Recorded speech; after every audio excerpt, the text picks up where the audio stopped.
బెదిరిస్తాను నేను మధ్యన. అంటే వాళ్ళ అరుపులు నాకు అరుపులు అనిపించింది, నేను బెదిరిస్తా. OG is the acronym is original gangster, but in this film it is Ojas Gambhir. And maybe that's how it is. And it is a story about a backdrop in Bombay, old 90s or so, 70s, 80s. So when are they going to be released?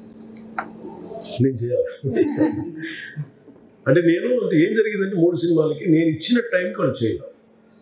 They were not prepared. నేను very clear, నేను చాలా స్పష్టంగా ఏం చెప్పానంటే నేను ఈ time దాకా నేను చేయలేను, ఇంక్లూడింగ్ ఉస్తాద్ భగత్ సింగ్ కానీ దీనికి హయర్ విరమాలకి నేను చెప్పిన టైం చేశాను.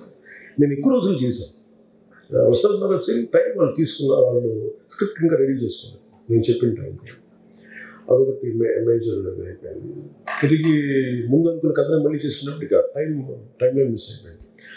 ఓజీకి ఇంకా నేను ఉండటం వల్ల ఇంకా అంత సినిమా ఫాస్ట్గా అయింది. నేను పుష్ చేశాను. అది లేకపోతే వాళ్ళకి నేనేం చేశానంటే నేను మేజర్ పార్ట్ నేను లేకుండా చేయమన్నాను. అంటే ఏమైపోతుందంటే ప్రతి సీన్లో నేను లేని పార్ట్ చేసేది నేను వచ్చి పెట్టుకుని అని ఒక 1 week 10 days చేస్తాను. But higher Viramal, maybe another 1 week, 8 to 9 days shooting on it.